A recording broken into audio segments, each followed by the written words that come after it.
video this one.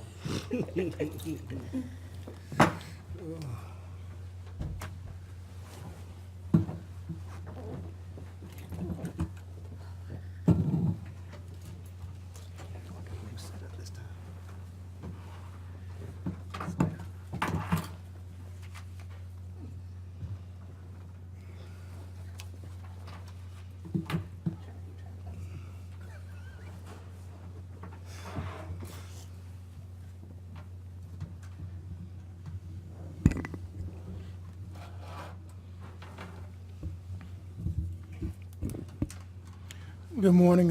We'd like to begin our discussion, Ms. Fear, with the inclement weather. Good morning. Yes, so we had inclement weather the week of January the 16th, I do believe. The weather started that Tuesday night and carried on into Wednesday morning, and subsequently we were unable to open school for 3 instructional days, January 17th, 18th, and 19th. And so the February break has traditionally been reserved for makeup days when inclement weather exceeds what people understand is the 4 days that were permissible under the rules that the board could waive in terms of making up time and days for students. Our situation is a little different given we have a strategic waiver and we have a contract with the state and with the Governor's Office of Student Achievement. The board actually has the latitude to go beyond those 4 days and to forgive as many days as the board sees fit with the recommendation from the superintendent. So because the documents that were sent home, which is called the Fast Facts document, was sent home to parents, it indicated that all days of the February break were to be eligible for makeup days. I thought it would be a good idea to send out a survey to ask parents which of the days would you like to have school in session. Some parents thought Monday, Tuesday, kids should come to school. Some parents thought Thursday, Friday, kids should come to school. And so in order to try to figure out what was the percentage of people in each of those camps, we sent out a request for participation in a survey. Doing that, however, revealed to us that there was some conflicting information that was out there, both in the employee calendar and also on the calendar that was posted on the website, which was confusing to staff members and confusing to parents and confusing just all the way around. And so feedback that was provided about that information was that staff members had made plans to go on their vacations based upon the information they got from our website and from their work calendars. Some people thought that the days that the kids would be in session were Monday and Tuesday, and then they would have off Wednesday, Thursday, and Friday. Some people thought that the children would have off Monday and Tuesday and Wednesday, and then they would be in session Thursday and Friday. So there was a host of confusing circumstances around the makeup days because of the conflicting information.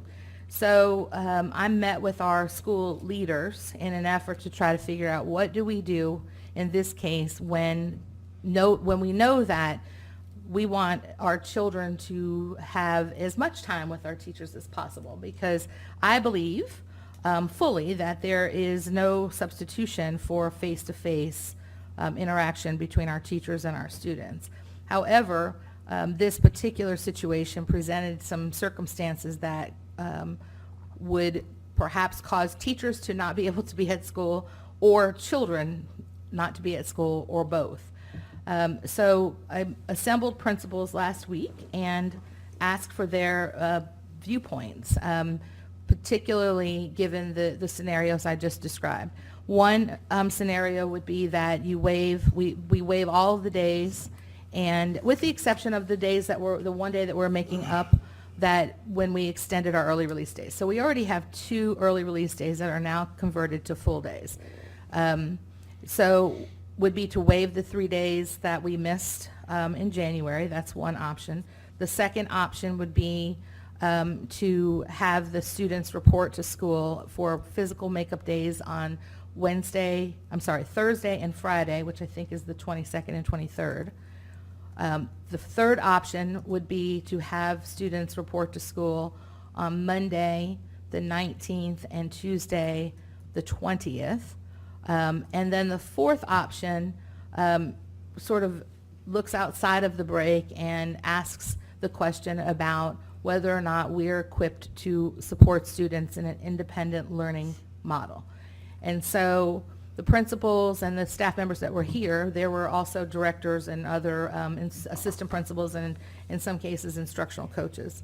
So we polled the group, and overwhelmingly the group determined that they were interested in this case, not in all cases, because again, I don't think anybody in the room believes that we should always have independent learning as our solution to inclement weather. But because the circumstances of this situation were confusing, they felt like to respect our parents and perhaps the plans that they've made, to respect our teachers and perhaps the plans that they've made, that they could work with an independent learning model that would provide students with work that would reinforce things that they perhaps needed to work on at each grade span. So last Thursday, the principals met with their groups and they devised an independent learning plan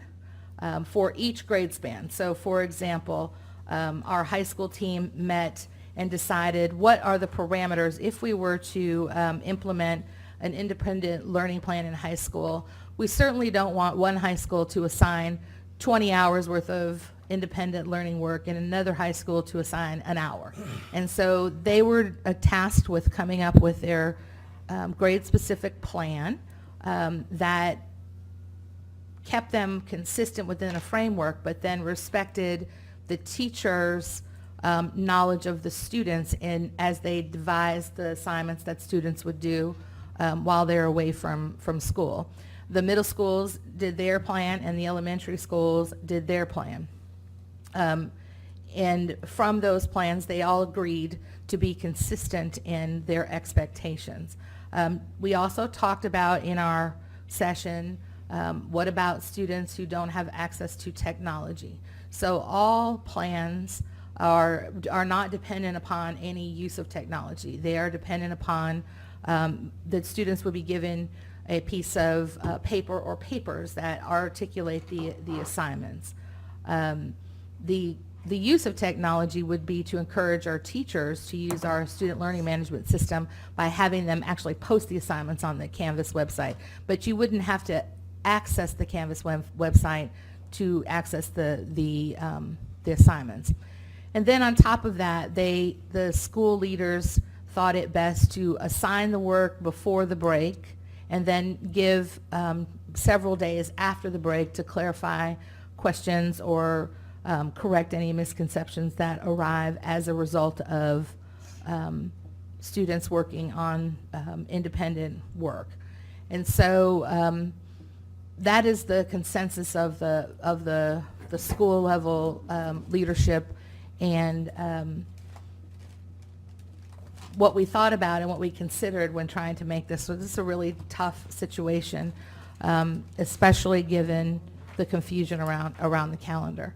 So I think that captures just about everything. The time frame, the structure. It's not digital learning, because digital learning would imply that everything is online. It's actually because of the way the structure is set up, the kids would get the assignments before the break. Be able to ask questions, and it wouldn't be new teaching. It would be things that kids need to work on to reinforce what their areas of opportunity. So wanted to put that out there for conversation, suggestions, ideas, because time is of the essence with this particular matter. People have vacation plans made. The drawback is if they've made vacation plans and they're an employee, they've got a tough situation on their hands. If they've made vacation plans and they're a parent, the children likely won't be at school. And one of the indicators on their College and Career Ready Performance Index is student attendance. So if we have set a session and the kids don't attend, then it counts against the school. So you just have to be very cautious and careful about the right things to do for children in schools when thinking about inclement weather. So just to give you a quick, long summary of all of the things that were considered when we were deliberating what best decisions to make. So there you have. Thank you, Ms. Ferry. Have some discussion. Ms. Baker? I'll start the discussion. So I have a lot of concerns about some of the options. So, and I guess I need to start the discussion by identifying the mission. So the mission of the school system is to provide educational excellence for all students, all, AAL. And I know that they made a suggestion of paper assignments for those that don't have access to technology. And I'm normally not an analytical person. I normally am not a numbers person at all. But in this situation, I think numbers matter because of the correlation between poverty and some of the numbers that we have and a child's ability to succeed educationally. So first starting off with Newton County. Newton County is 15 to 25% of the county's demographics, adults over 25, do not have a high school diploma or a GED. So that was one factor I thought in my mind. And so if a child is given an assignment to take home, and they have homework all the time to take home and stuff like that, and if we want to do instructional time, if that's the purpose, then that child that even takes that assignment home, they may lack an opportunity to have somebody help them at home with the assignment if it's instructional time. So that's one thing I thought about with that 15 to 25%. The other thing I thought about too is that our children who come from homes where English is a second language. So then you have another factor, and we have a certain percentage of that, where that child again may lack the ability of somebody to help them at home with an instruction if the purpose is to make up instructional time. The other factor is that we have a population of about 13,000 that are free and or reduced lunch. And so then you take away that access to technology, and not all of that 13,000 is included in that, but then some of that 13,000 or majority of that 13,000 certainly is included in that. You take away the access to technology or the inability again for a parent or someone to help them with that instructional time at home with the assignment that they're given to take home. And even if we give them days for the teachers to clarify the assignment if the students have questions like a week before or a week after the break, most of the time during that clarification, teachers will tell students, if you have a question about your homework, come to me prior to the beginning of the school day. But thinking about those 13,000 students that are free and or reduced lunch, more than likely they're on the bus and they can't choose what time they arrive at school, so they may not be in a position where they can get to school early to have help or instructional time. I told you, I'm not a numbers person, but I went through all the numbers on this situation. So that's another factor. And then I think about, so we're 19,000, 13,000, so I think about that 6 or 5 that may be worried because they have planned a vacation. Well, guess what? That 6 or 5 that has planned a vacation, that indicates they have the money to do so, which means they have access to technology and access to somebody that can help them at home with instructional time compared to 13,000 that may or may not. And so numbers matter in this situation. And I will go back to the handout that we did give people. It did indicate that February 21st through 23rd would be used through inclement weather. So I guess for me, the option of that instructional time, given all the numbers, are we really being equitable in education with all, which our mission is educational excellence for all? So are we really being equitable with that? We're doing it that way. So that's my main concern. And I took all of that And so I guess the ultimate question is, what's going to be fair for all, where all will have the chance to learn? And yeah, you may get a lot of people that'll be absent because they plan vacations. But guess what again? Those people that plan vacations plan them because they have the money to do so. And more than likely, those people that have the money to do so have a parent at home that can help them with instruction if they're given something on Canvas, and they also have access to technology. So those people that were missing, they more than likely could do an assignment at home. It's the people that won't be missing that can. Well, that happens, what you described happens every day. Every time you send home a homework assignment or a project, you know, that whole situation is something that we have to work on as a district, and it requires a shift in the way we think about teaching and learning. It's something that we're working on. We recently did a book study, and that book study points to that. Sometimes we send home things that children need the support of their parents or another adult, and there might not be someone there to do that, to support them. And it could be project based. It could just be a simple assignment that we give on, on a day-to-day basis. So there's definitely some work to do with respect to our expectations of what kids do at home, given we don't control what happens at home. And let me say one more thing, absolutely with that. And I know of a teacher that is an AP high school teacher who did give an assignment during that time period, and 10 or less students viewed it. During the break? Mm-hmm. Yeah. So even if we look at those students who, are advanced, they didn't even look at assignments. So I'm just like, just reality. I wonder, if it's for the purpose of instruction, and if we want to provide educational excellence for all, I don't know if that's the right. Mr. Chair, Sure. completely agree where you're coming from. I've shared my views with all of y'all before, and understand your rationale, and you've done your due diligence. I think we have to get down to what our mission is. Are we making up instructional time? I mean, is it truly face-to-face instructional time? Are these kids really, truly going to get, instruction during this independent learning? Mm-hmm.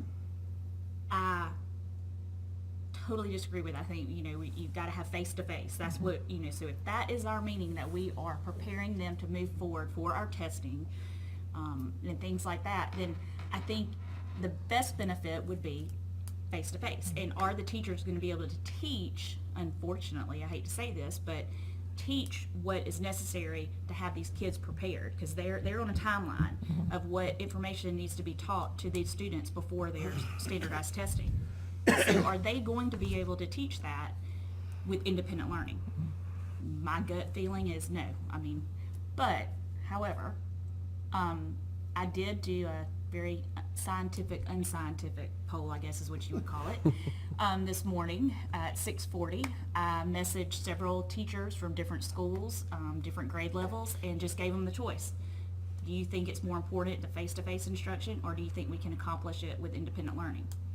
Every one of them came back with independent learning. But this is the caveat, I guess, is that where you were saying the principals that met with teams and they did grade level appropriate, that everybody's going to get the same thing.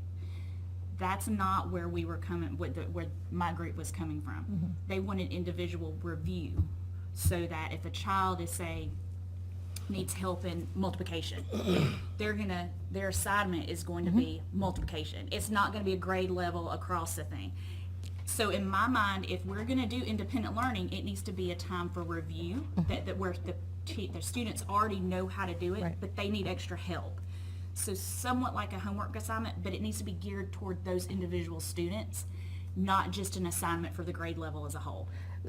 Just for a point of clarification, the assignments would vary based upon the teacher. So the framework just outlines, for example, you can't give 3 hours of homework in one subject. So it dictates the framework. What you do within the framework is really left up to the individual teacher and the needs of his or her students. So they could do, if one teacher thinks that in math Samantha needs multiplication tables, then that's what I should get.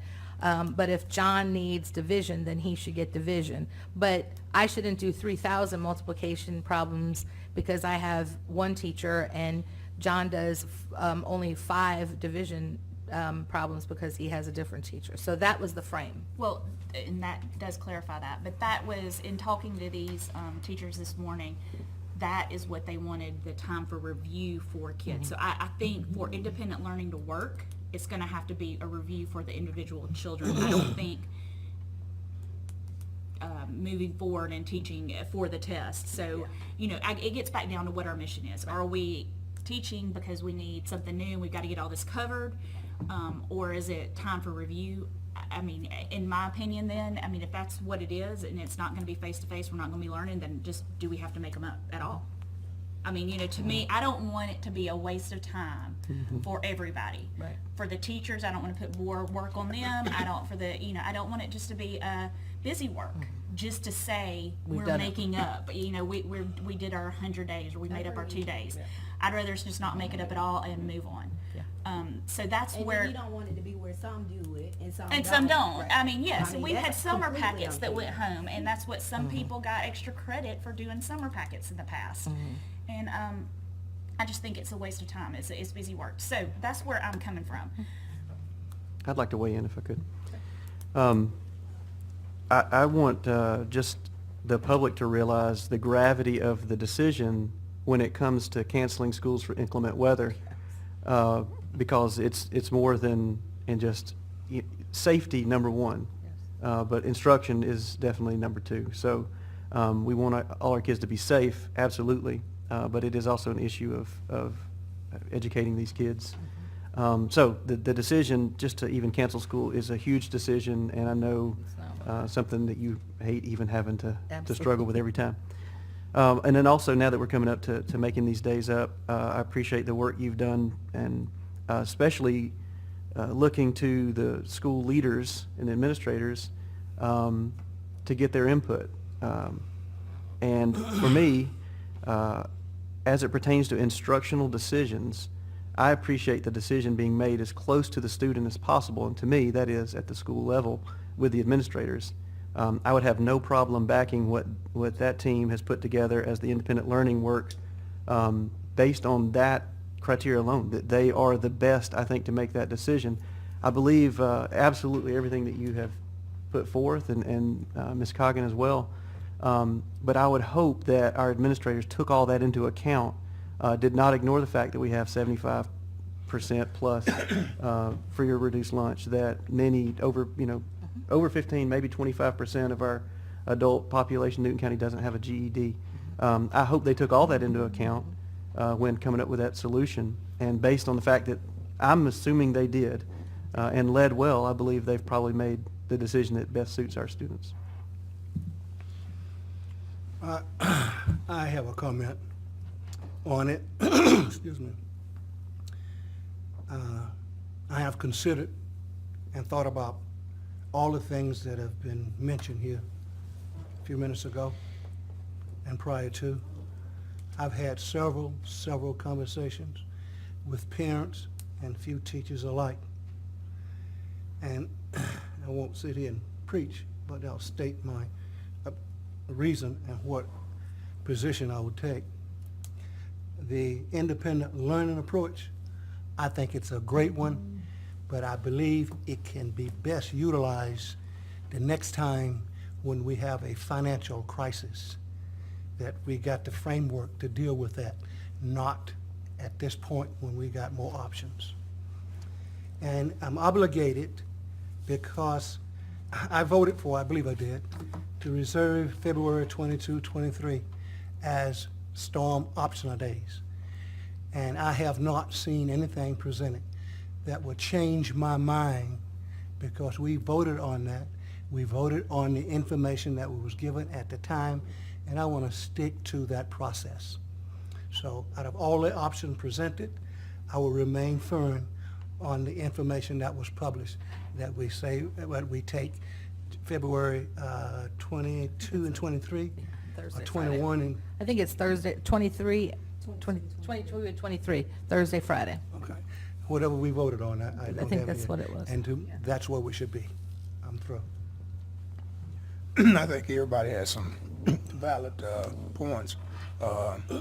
Ms. Baker, I totally agree with you. Ms. Coggins, I agree with what you're saying, and Mr. Johnson has some valid points as well as Mr. Bailey. It's unfortunate that we are in a predicament the way we are. We can use this to help us evaluate and assess future situations. I think Ms. Coggins mentioned about having the teachers assign projects for students who are struggling. I think that's an advantage to that if we teachers would do that and make sure that those assignments will be catered to those students who are having some difficulties. So that will help that student in improvement of their grades as well. Mr. Johnson brings a valid point of the days that we had voted on. So we are at a situation right now where it's very difficult, and I reiterate what Mr. Bailey stated about the fact that we have an obligation to make sure that the public know and understand the situation that we're in. But I think we should use it as a learning experience as well as a process to help in making our students better. So always we want to keep safety in mind as well as the instructional sections of our schedules as well. So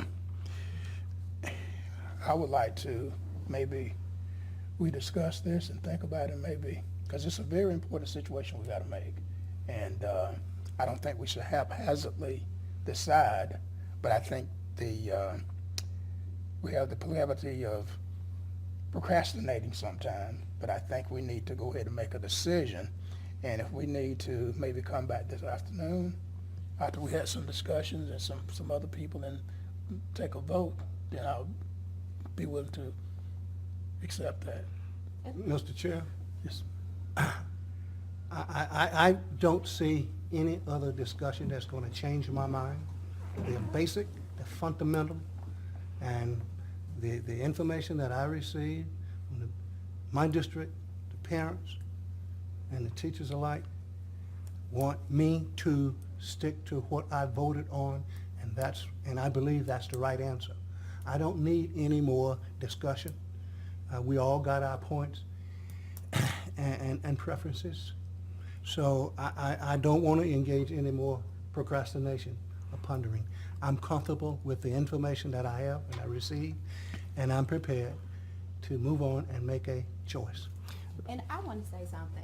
I want people to understand none of us are knocking the instructional time. None of us are knocking that. Agreeing with what Mr. Johnson said, having a more time period to plan and maybe using that for next year to come or whatever would be perfect. And we're not knocking that at all, but giving the numbers and the statistics, which is reality. I don't know if that's best fit for this district at this point.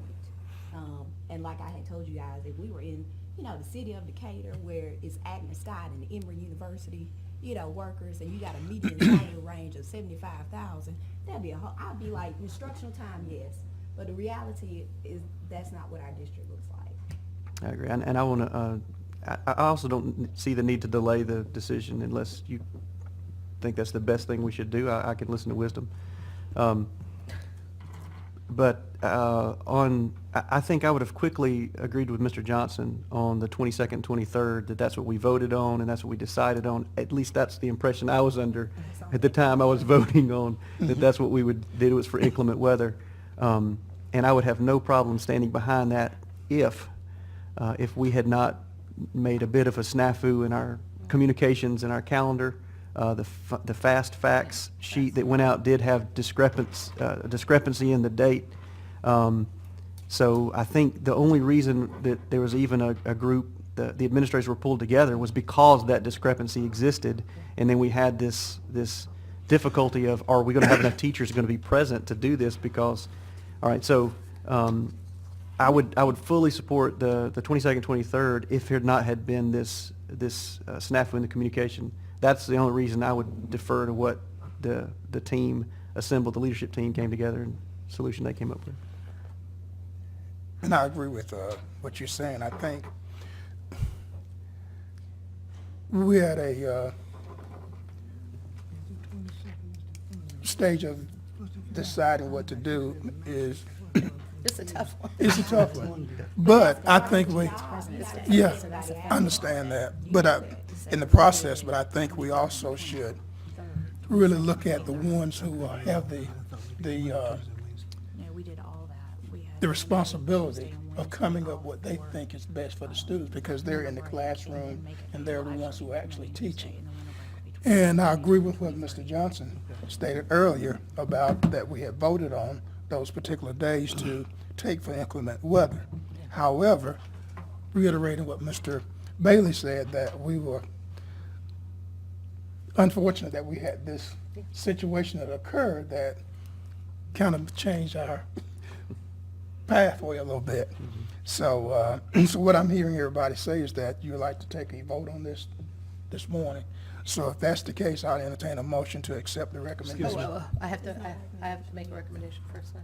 Sorry. That's what I'm gonna tell them, the same thing you just said. Yeah, sorry.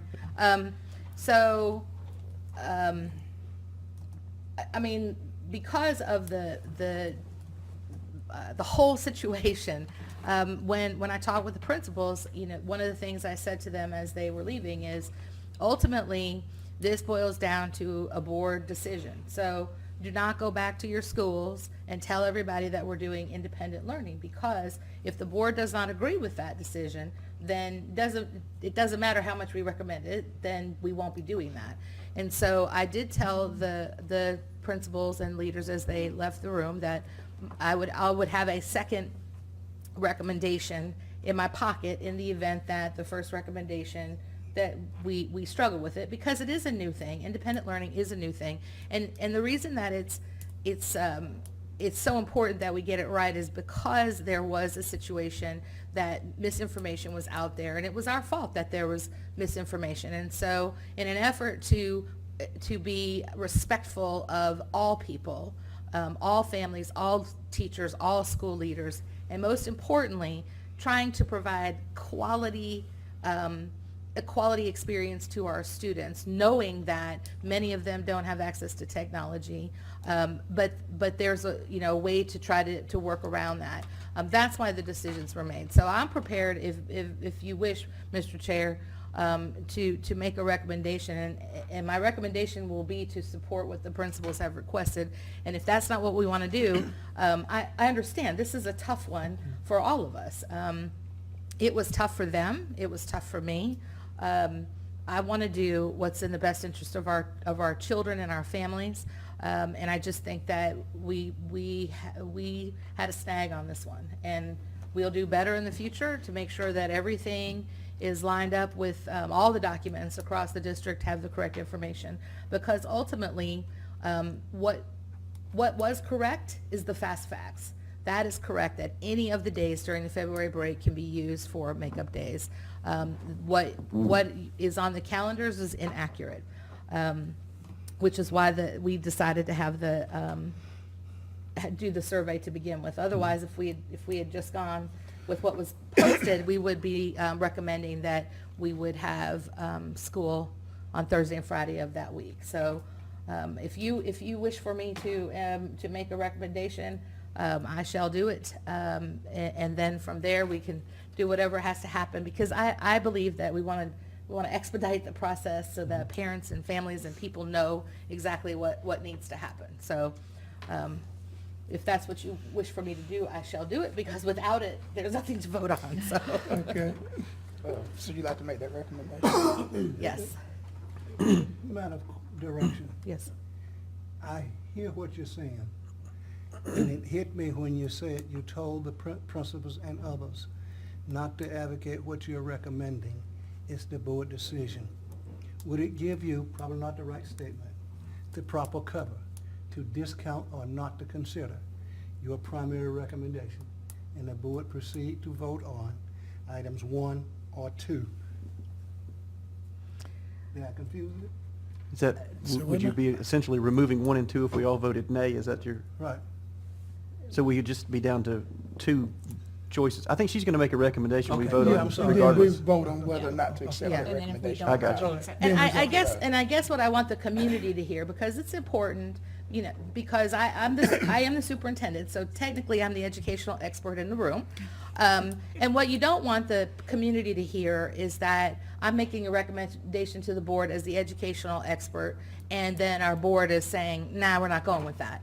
And I want it to be clear that in this case, it's not that. It's not that the board doesn't value my educational expertise or that of the principals, and at least that's not what you tell me. So, it doesn't look right when the educational expert in the room makes a recommendation and the board seeks to do something differently. But this particular matter is very different than our regular board meetings. This one has a bunch of conflicting and complicating pieces to it, and so, And that's why I provided the stats and Yes. stuff. And understanding that people have to understand an elected body is your policy and your governing body. right, So you can make a suggestion as the educational expert. right. But it's for us to make sure that all pieces have been accounted for, and we are being accountable to not only the public, but the children that are in the system. And so Right. we have to be equitable to make sure that decision is equitable to all. Absolutely. And so having, And that's the purpose of the board. absolutely. And unfortunately, you know, across the state, that's not always the way they work. We are in a good situation, and where, you know, we have a really strong board superintendent team, where we work very well together and we consider everybody's viewpoints. And so, but in order to expedite the process, I'm going to make my recommendation that is in line with what my team has asserted. And so, with that being said, I recommend that students make up 2 inclement weather days via an independent learning model. And I've given you all the background, but just to clarify, the inclement weather took place on January 16th and 17th, and students have missed 3 instructional days, the 17th, 18th, and 19th. In the area of high-stakes assessments tied to performance evaluations, it's imperative to strategically restore instructional days lost due to inclement weather.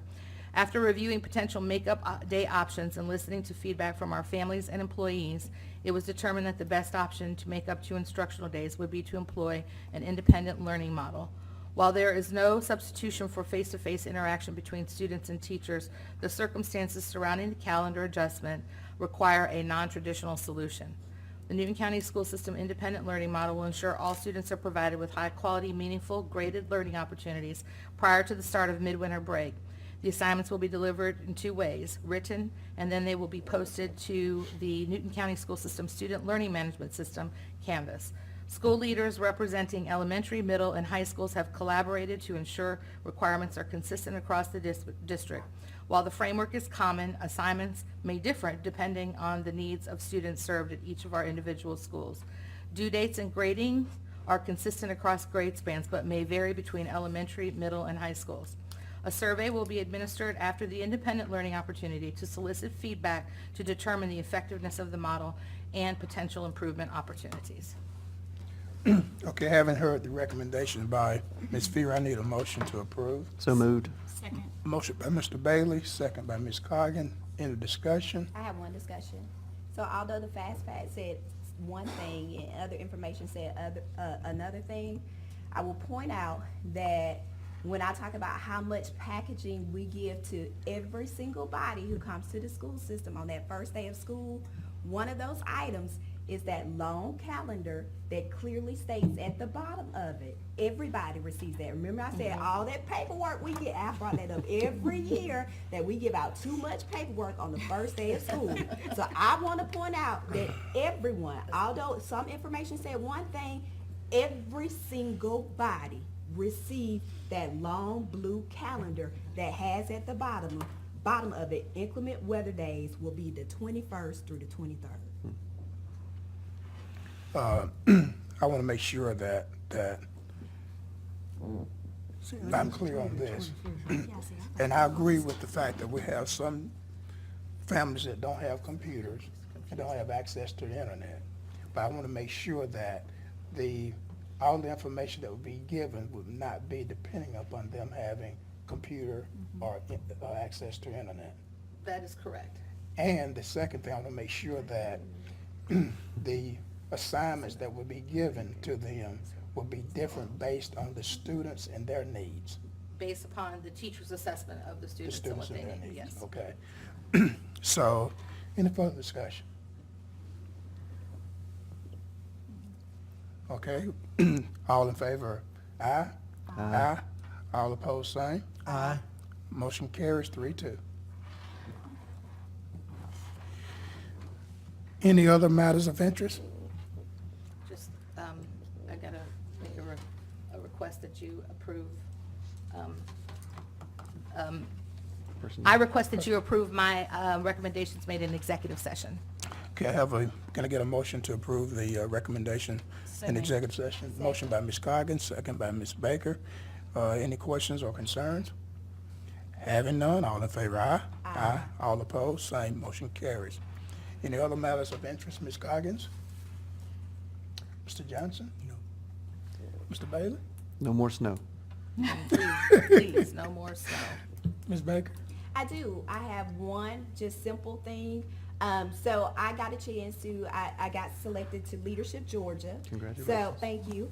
So, I'm part of the 63 across the state in Leadership Georgia. We had our first retreat this weekend in Brasstown. And so our next visit is in March in Cartersville. And so while I have Mr. Walker in here, I will say this. So the Cartersville visit, they went ahead and told us, and they don't tell us what we're going to do until the time before. And for the first time, Leadership Georgia, so for those that don't know what Leadership Georgia, they pick leaders across the state. You apply, over 500 people are nominated. You have to be nominated by alumni. 300 people apply, and then they select 63 out of that 300. And so, so for the first time, they're coming to Newton County in November.